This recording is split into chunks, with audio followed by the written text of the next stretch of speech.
आता माझ्या भावा अंतराय नको देवा, आले भागाते करीतो तुझे नाम उच्चारितो. दृढ माझे मन इथे राखावे बांधून, आले भागाते करीतो तुझे नाम उच्चारितो. तुका म्हणे वाटे नको फुटू देऊ फाटे, आले भागाते करीतो तुझे नाम उच्चारितो. बिडाला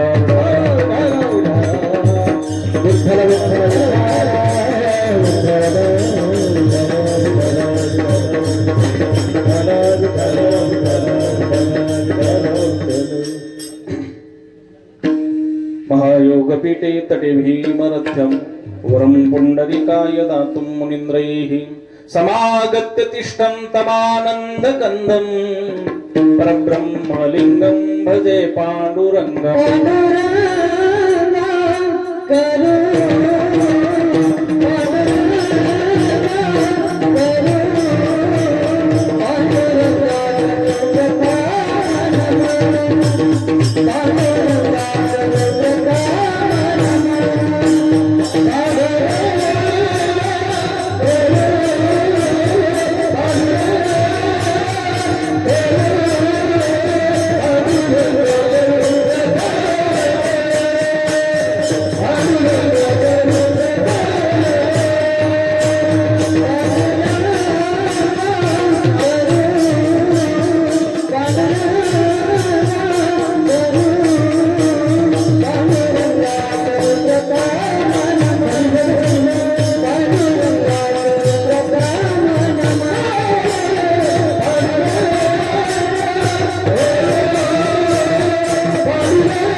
सिंहासनस्थं पदं भोजतेजस्प्रदेशं विहिन्द्रादिदेवैः सदा स्तूयमानं समाधिस्थमूर्तिं भजे ज्ञानदेवम्.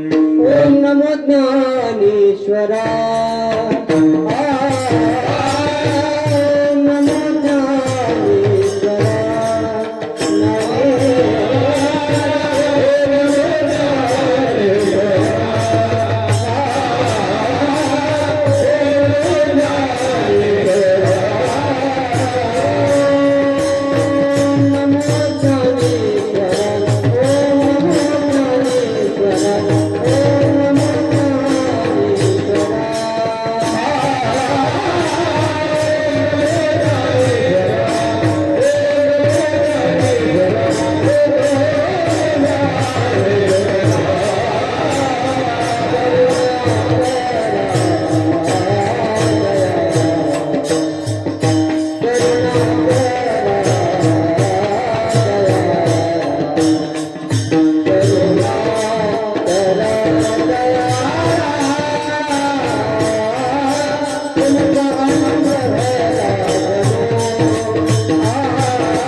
विठाला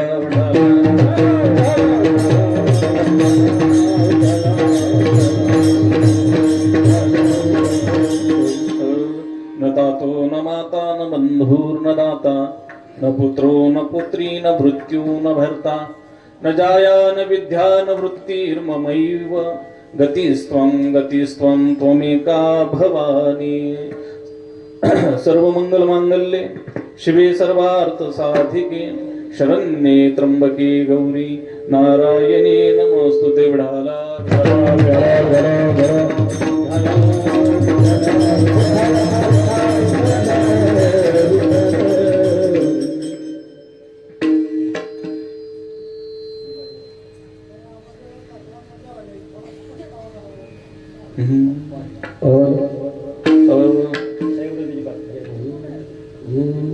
आता हृदय आपुले सोफाळुनिया भले वरी वै सोपावले श्री गुरूंचे ते नमस्कारुनी आता माझ्या भावा अंतराय नको देवा आले भागा ते करीतो तुझे नाम उच्चारितो विठाला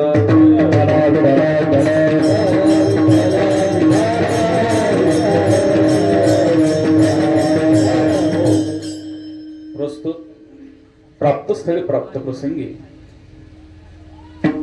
कीर्तनरूपी सेवेसाठी निवडलेला अभंग वैराग्याचे मूर्तिमंत पुतळे असणारे देहूच्च सुप्रसिद्ध साधू संत श्रेष्ठ जगद्गुरु जगतवंदनीय तुकोबराय यांचा दिडक्या पद्धतीचा 4 चरणाचा आणि माननीय सदनातील हा अभंग असून या अभंगातून तुकोबराय देवामध्ये आणि आपल्यामध्ये अंतर पडू नको किंवा अंतर पडू नये म्हणून अशी मागणी करतात विठाला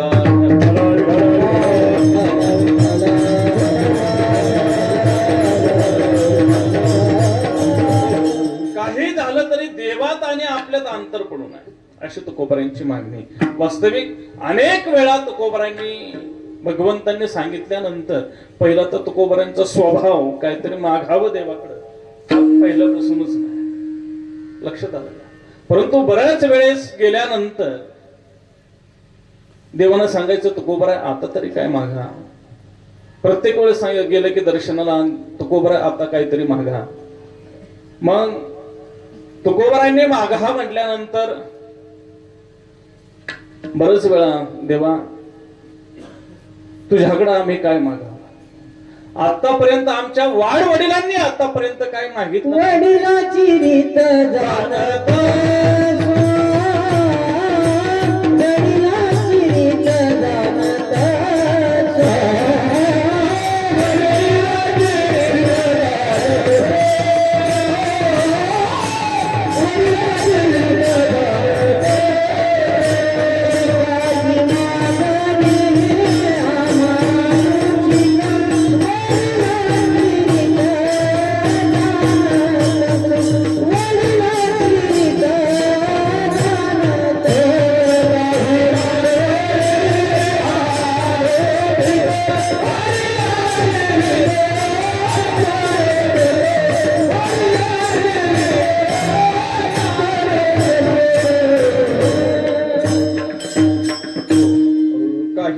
हे आम्हा अनुचित वडिलांची रीत जाणतो सो. तुकोबरायांनी सांगायचं तेव्हा काहीतरी मागणं. आतापर्यंत पाठीमागचा जर इतिहास पाहिला तर आतापर्यंत कुणीच मागितलं नाही आणि मी तरी का मागावं.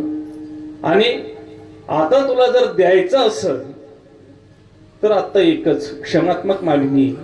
तर तुला वाटत असेल तर आता माझ्या देवा अंतराय आता माझ्या भावा अंतराय नको देवा. तुझ्या आणि माझ्यामध्ये त्या ठिकाणी कसलाही त्या ठिकाणी अंतर नको. आणि आतापर्यंत जे माझ्या नवे आतापर्यंतच्या पाठीमागचे जेवढेही पिढी करत आलं तेच आम्ही करणार आहोत. आले भागात एक करीतो तुझे नाम उच्चारितो. आणि नामस्मरण करत असताना परमार्थात सर्वात महत्वाचं कोणतं इंद्रिय असेल तर ते मन. आणि ते मन त्या ठिकाणी तुझ्या चरणाशी त्या ठिकाणी बांधून राहावं. दृढ माझे मन. पायी आता दृढ माझे मन येथे राखावे बांधून, आले भागा ते करीतो तुझे नाम उच्चारितो. आणि हे करत असताना तुका म्हणे वाटे, नका फुटू देऊ फाटे, आले भागा ते करीतो तुझे नाम उच्चारितो. विडाला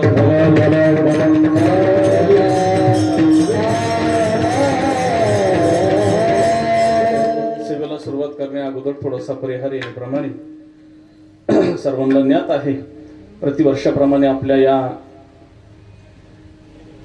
काळूबाईच्या अर्थात मांडरदेवीचा भव्य दिव्य असा हा महोत्सव, आणि या देवीच्या महोत्सवानिमित्त गेले 20 वर्षाची अखंड हरिनाम सप्त्याची परंपरा अविरतपणे चालू आहे. मला वाटतं या वर्षीचं वर्ष 20वे आहे, बरोबर ना? गेली 20 वर्षे त्या ठिकाणी अविरतपणे आपल्या असणारे समस्त कोरडेवाडी सह ढेरेवाडी ढेणे तालुका खेड पंचक्रोशीतून आपल्या गावातून येणारे सर्वच या देवीची उपासना करणारे मांडरदेवीचे काळूबाईचे उपासक प्रतिवर्षी या ठिकाणी दर्शनाचा, त्याचबरोबर या अखंड हरिनाम सप्त्याचा हा ज्ञानदान अन्नदान मोठा हा 4 दिवसाचा हा उत्सव अखंड हरिनाम सप्त्याचा त्या ठिकाणी पार पडत असतो. समस्त ग्रामस्थ कोरडेवाडीसह ढेरेवाडी आणि या अखंड हरिनाम सप्ताहातील सर्वच ज्येष्ठ श्रेष्ठ मंडळी, टाळकरी असतील, त्याचबरोबर भजनी मंडळ असेल, समस्त ग्रामस्थ काळूबाई युवा प्रतिष्ठान कोरडेवाडीसह ढेरेवाडी मुंबईकर पुणेकर ढेणे या सर्वच मंडळीच्या सहकार्यातून मार्गदर्शनातून ज्येष्ठ श्रेष्ठ मंडळीच्या त्या ठिकाणी मार्गदर्शनातून आणि त्या ज्येष्ठ श्रेष्ठांचं मार्गदर्शन नव तरुणांना त्या ठिकाणी भेटत असतं आणि ज्येष्ठ श्रेष्ठांचा अनुभव तरुण घेऊन प्रतिवर्षी त्या ठिकाणी भव्य स्वरूपाचा अन्नदान असेल, ज्ञानदान असेल, असा मोठा कार्यक्रम अखंड हरिनाम सप्ताह या ठिकाणी भगवती माता त्या ठिकाणी काळूबाईच्या मांडरदेवीच्या या प्रांगणामध्ये भव्य दिव्य स्वरूपामध्ये करत असतात.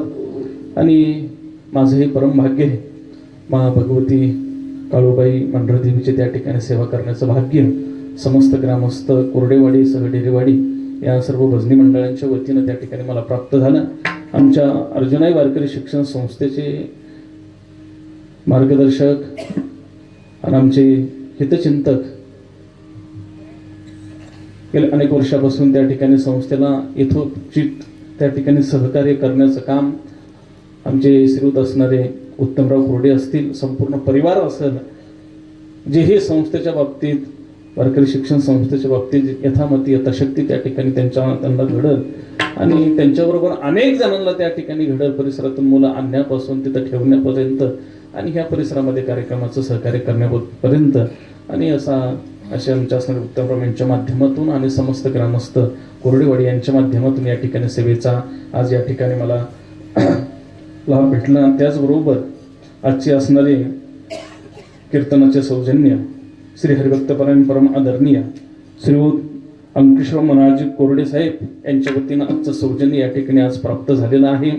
सर्वांच्या मुंबईकर असेल, पुणेकर मंडळी असेल, सर्वांच्या तरुण मंडळांच्या सहकार्यातून चालत असलेला हा अखंड हरिनाम सप्ताह, या सप्त्यासाठी पंचक्रोशीतील सर्वच वयोवृद्ध, ज्ञानवृद्ध, तपवृद्ध मंडळी या ठिकाणी साथीला आहेत.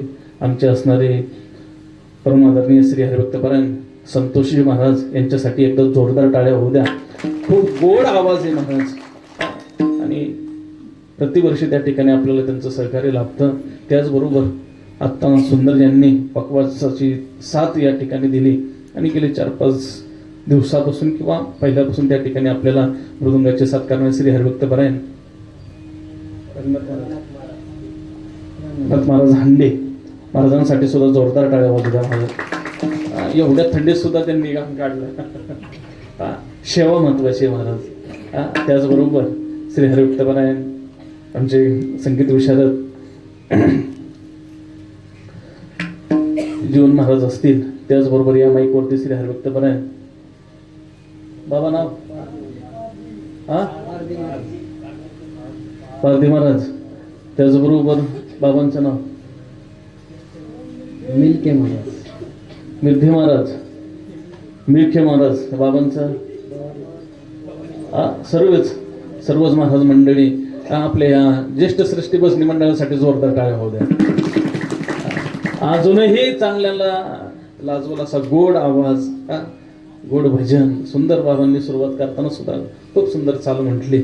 आणि तुम्ही सर्वच या ठिकाणी माता भगिनी असतील, त्याचबरोबर सर्व ज्येष्ठ श्रेष्ठ मंडळी या ठिकाणी समोर आहेत. आमचे श्री हरिभक्तपरायण कोरडे महाराज सुद्धा त्या ठिकाणी मुंबईवरून प्रतिवर्षी त्या ठिकाणी येत असतात. उत्कृष्ट त्या ठिकाणी जुनी मंडळी आहेत महाराज, चिंतनीय मंडळी ती सुंदर प्रवचन वगैरे कीर्तनाचा कार्यक्रम त्या ठिकाणी आता वयामानानुसार त्या ठिकाणी कीर्तन नाही पण प्रवचनाचं सुंदर त्या ठिकाणी कार्यक्रम आणि त्याचबरोबर सामाजिक कार्य त्या ठिकाणी मुंबईसारख्या शहरामध्ये थोडं मोठं घडून आणणं सोपं नाही. हे सर्व वयोवृद्ध, ज्ञानवृद्ध, तपवृद्ध मंडळी, जाणकार मंडळी या ठिकाणी कीर्तन सेवेसाठी बसलेली आहेत. नियोजक मंडळी असतील, काही आजूबाजूला असतील आणि साऊंड सिस्टीम एवढी सुंदर आहे की गावात पार पंचक्रोशी दणदण खाली मग अशी आवाज येत होता, म्हणजे खालच्यांना वरती येण्याची गरजच नाही. त्याच्यामुळे एवढं स्पष्ट त्यांना ऐकू जातंय. त्याच्यामुळं दर्शन करून निवांत आपल्या भद्रा मारुतीगत निवांत आपल्या बरोबर का नाही कॉटवरती बाजवरती पडून सुंदर कीर्तनाचा आवाज घेणाऱ्या, आनंद घेणाऱ्या या सगळीच मंडळीसाठी एकदा सर्वांच्या चरणी नतमस्तक होतो आणि माझ्या सेवेकडे बोलतो.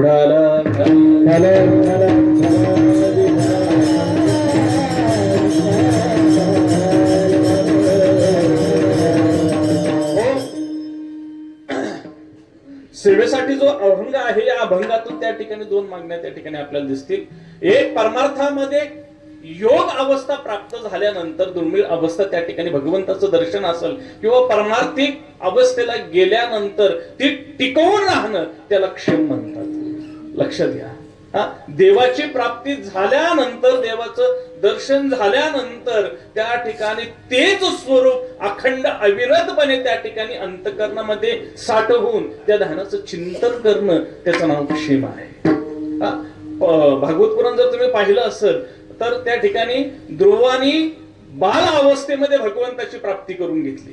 5 ते 6 वर्षाच्या अवस्थेमध्ये का घेतली? मला बापाची मांडी पाहिजे म्हणून त्या ठिकाणी सांगितलं सावित्राईने, बाबा तुला बापाची मांडी पाहिजे असेल, राजाच्या मांडीवरती जर बसायचं असेल तर तुला असं बसता येणार नाही. तुला तपश्चर्या करावं लागेल, देवाची प्राप्ती करावं लागेल आणि देवाला सांगावं लागेल की मला त्या मातेच्या पोटी जन्म दे. माझ्या पोटी जन्म घेतल्यानंतर तू त्या मांडीवरती बसू शकतो.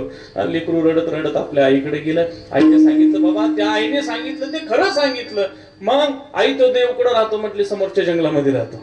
मग मला ते देवाकडे जायचंय. तो जर मला माझ्या वडिलांची मांडी मिळवून देणार असेल तर मी तिथं जाणार. अरे बाबा तिथं जाणं सोपं नाही, तिथं तपश्चर्या करावं लागतील. मी तपश्चर्या केली करीन संपूर्ण त्या ठिकाणी परंतु तुम्हाला माहिती तो तपश्चर्या करून भगवंताला प्राप्त करून घेतो. आणि भगवंताला प्राप्त झाल्यानंतर ज्या वेळेस वयात आल्यानंतर त्याचं लग्न झाल्यानंतर पहिल्या आईचा जो मुलगा आहे त्याचं नाव उत्तम. आणि उत्तम ज्या वेळेस एक दिवस जंगलामध्ये जातो आणि काही यक्षांकडून त्या ठिकाणी युद्धामध्ये मारला जातो. आपला भाऊ सावत्र भाऊ त्या ठिकाणी यक्षांनी मारला म्हणून त्या ध्रुवानं अनेक यक्षांवरती त्या ठिकाणी युद्ध केलं आणि अनेक यक्ष मारले. साक्षात त्या ठिकाणी मुरुराज प्रकट झाले आणि त्यांनी सांगितलं, बाबा तू लहान अवस्थेमध्ये भगवंताची प्राप्ती करून घेतली आणि आता अनेक यक्षांना मारतो. मला सांगायचं का हा मुद्दा लक्षात घ्या. देव प्राप्त झाला, देव प्रसन्न करून घेतला, परंतु त्याचं स्वरूप, ती अवस्था शेवटपर्यंत टिकवता आली का? नाही. मग प्राप्त झालेला अंतःकरणातला सात्विक भाव, भगवंताविषयी निर्माण झालेला भाव, तो शेवटपर्यंत तसाच राहणं त्याचं नाव क्षेम आहे. मग तेच तू कोबराय सांगतात की देवा तुझ्याविषयी जो भाव निर्माण झाला आता त्याच्यामध्ये अंतर नको. लक्षात आलं का? मग देवात आणि आपल्या जर अंतर पडला, गावठी शब्दांमध्ये जर सांगायचं म्हणजे सापड जर पडली, सापड शब्द ऐकून आहे ना, सांत पडली, बरोबर का नाही? मग सांत पडलं पाहून लोक काय मारित असतात? काय मारित असतात? बोला बोला, बरोबर आहे. सांद कशासाठी असते? हा? बरोबर का नाही? एखाद्या गोष्टी जर सांद पडली किंवा आता एखादा लाकडाचा ठोकळा फोडायचा आहे आपल्याला, मग ते फोडत असताना माणूस काय बघत? तुम्हाला कळतंय का नाही कळत मी बोललो? हा हा काय बघत सांग? हा कसा पण घेतला आणि टाकला ठोका बघत का? काय केलं जातं? होय संतोष महाराज, लाकडं फोडली का नाही तुम्ही इकडे? हा लोक अगोदर ते ठोकळा हातात घेतात, वाकडा तिकडा करून बघतात, कुठं काय दिसते का? काय दिसते का? हा सांद दिसते. बरोबर का नाही? बरोबर त्याच्यावरती ठोका टाकला की मग तिथे काय होतं? हा फणसत चालतं, असं फाकत चालतं. मग शहाणा त्याच्यात काय करतो? मध्ये अजून लवकर तुटण्यासाठी मध्ये काय टाकतो? काय टाकतो? हा पाचर टाकतो. पाचर हा शब्द पाहिजे होता. काय टाकतो संतोष बुवा? हा मग पाचर. तसं देवात आणि आपल्या जर अंतर पडला तर मध्ये काय बसत असते? काय बसत असते? पाचर बाबा. मग ती कोणती पाचर बसत असते?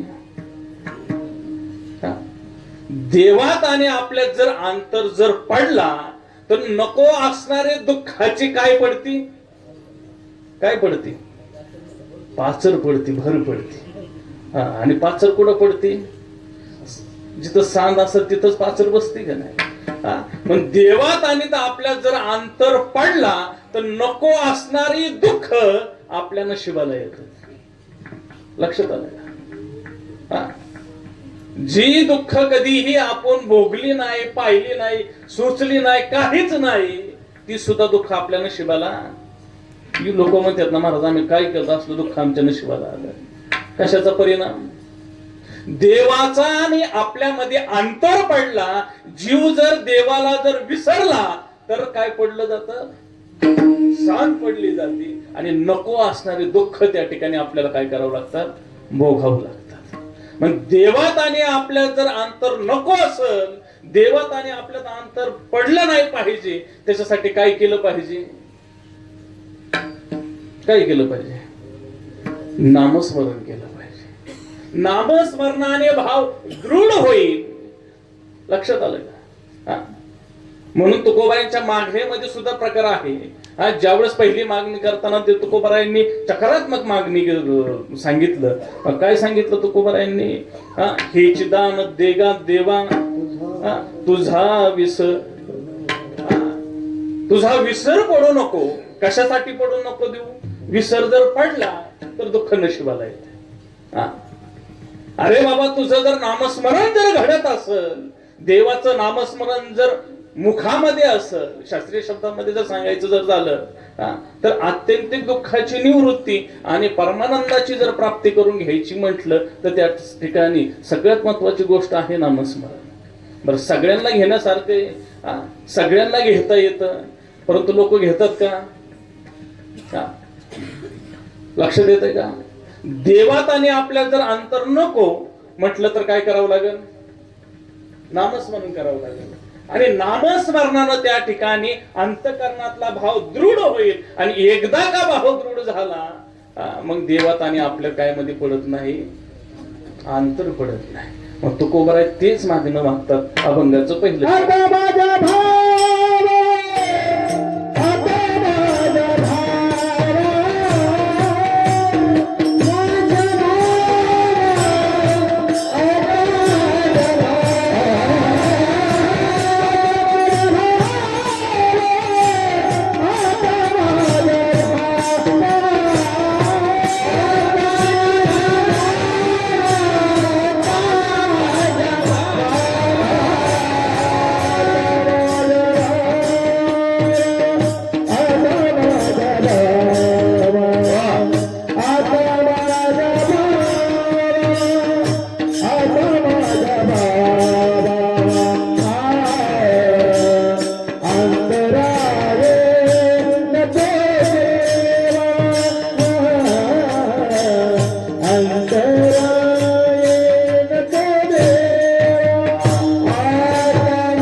देवाच्या नामस्मरणामध्ये जर किंवा नामस्मरण करण्यामध्ये जर विसर जर पडला, त्या ठिकाणी नको असणारे दुःख त्या ठिकाणी विसरली तया थोर झाली हानी जगतील प्राणी गौरांची जगतील प्राणी विसरली तया थोर झाली हानी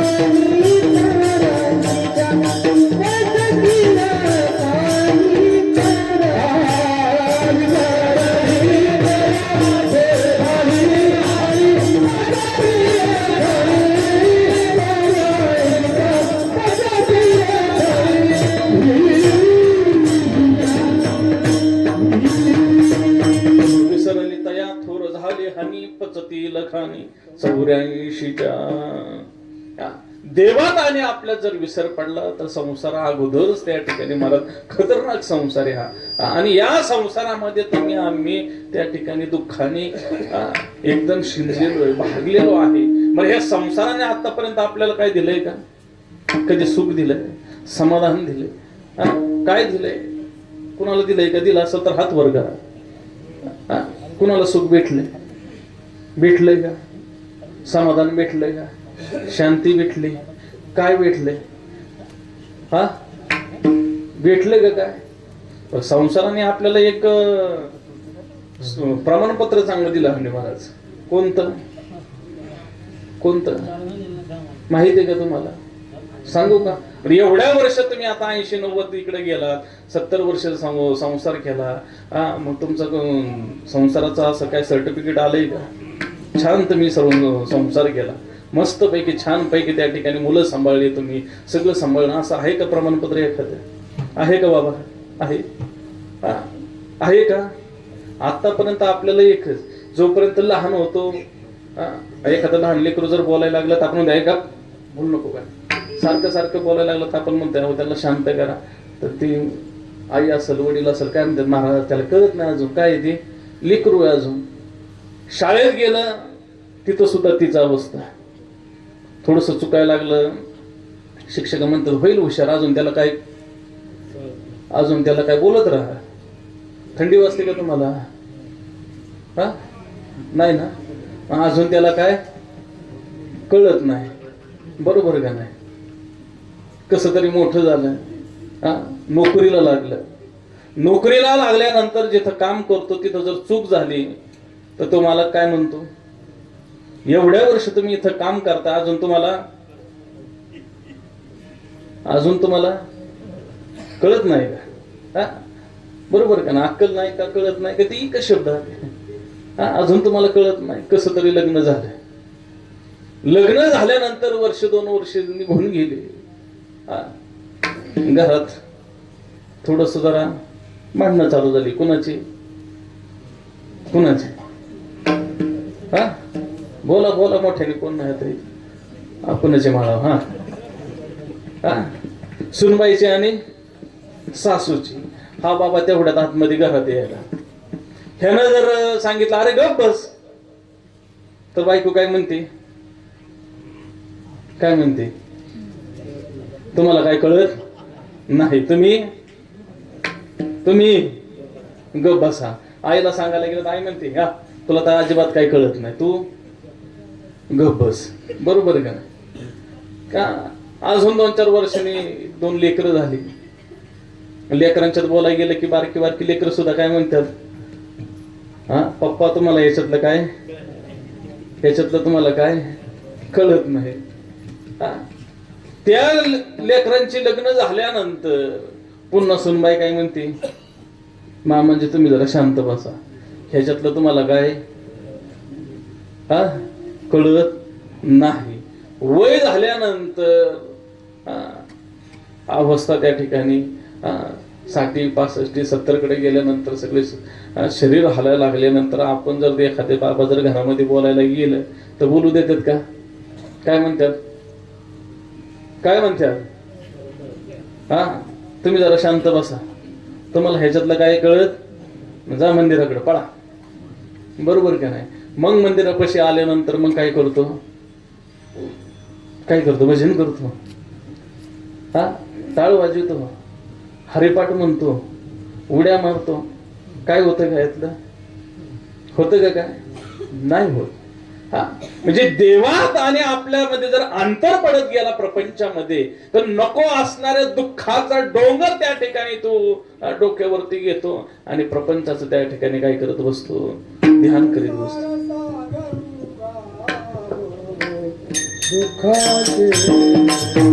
वा.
संसार सागरुगा भवदुःखाचे मूळ जनवान अंतरुणात मागे लागले मागे केले ते इंगळ. दुःख बांधवणी आहे हा संसार सुखाचा विचार नाही कोरे सुखाचा विचार नाही कोरे सुखाचा विचार नाही कोरे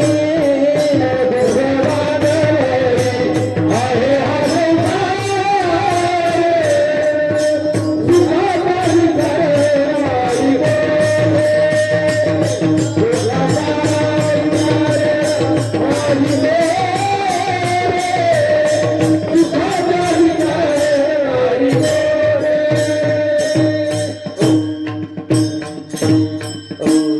दुःख बांधवडी आहे हा संसार सुखाचा विचार नाही कोठी.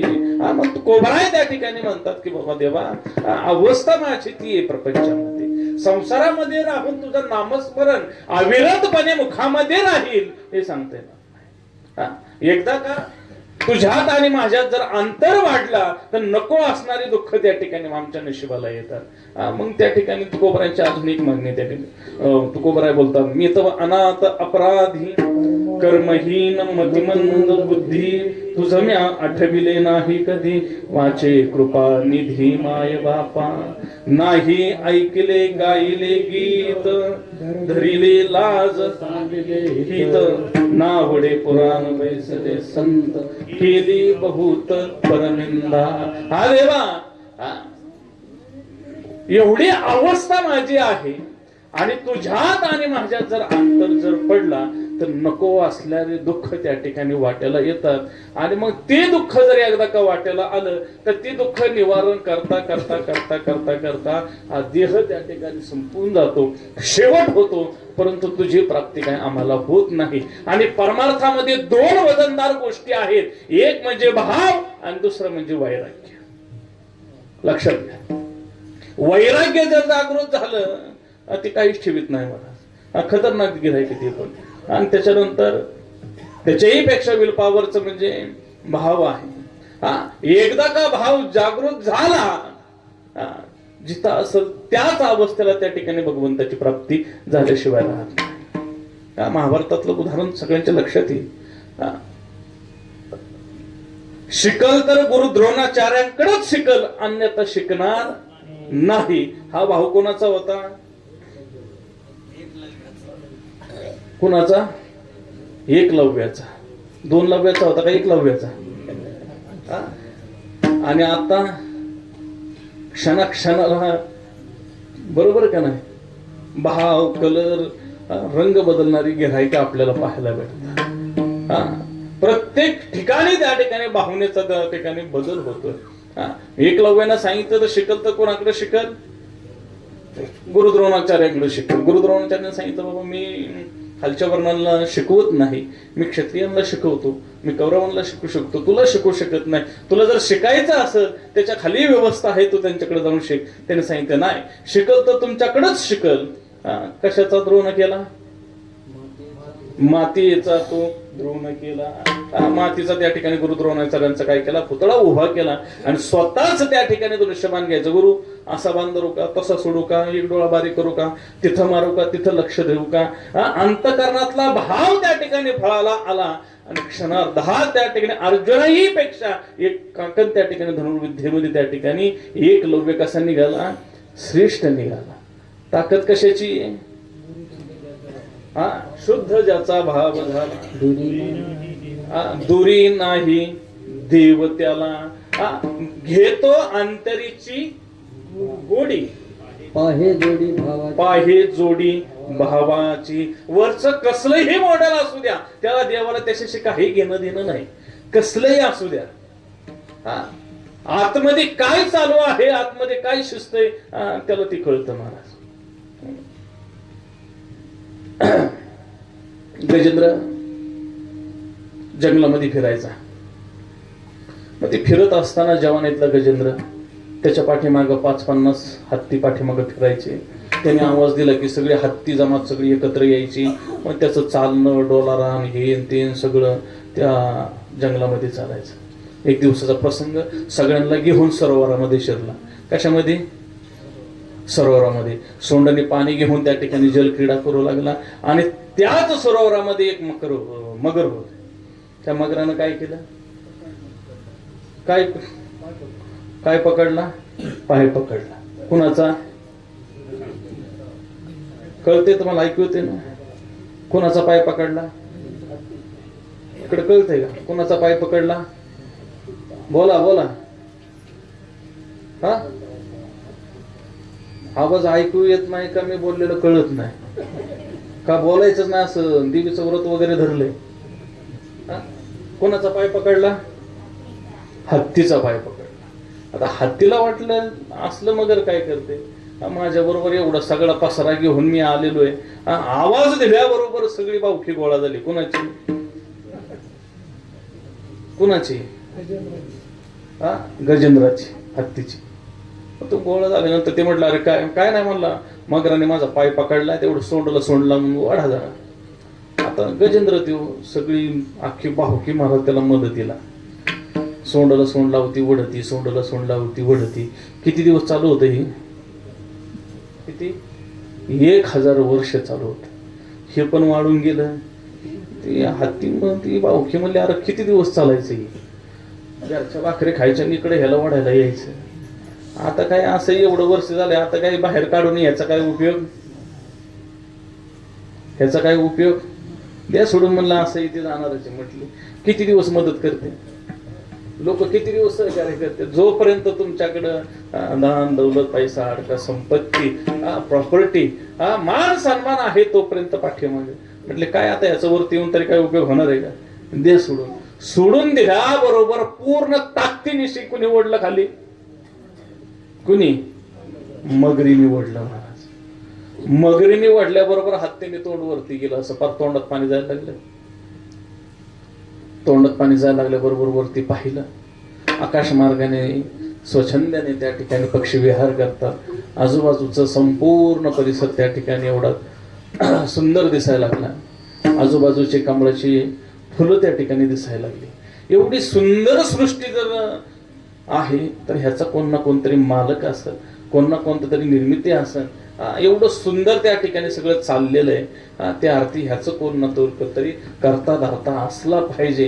आता तर आपण जाणार आहोत, नाका तोंडात पाणी झालं, परंतु त्यांनी काय केलं तर जाता जाता बुडता काय केलं, सोंडून एक कमळाचं फुल तोडलं आणि फिरकून दिलं.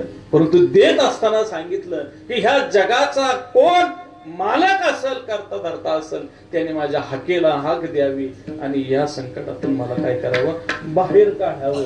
शेवटच्या क्षणाला जागृत झालेला भाव त्या ठिकाणी अर्पण केलं भावनेनं फुल. ते कुठं जाऊन पडलं? देवाच्या पायापाशी पडलं महाराज. हा कही गजरा, हा कही लक्ष्मी, ती कही गजरा.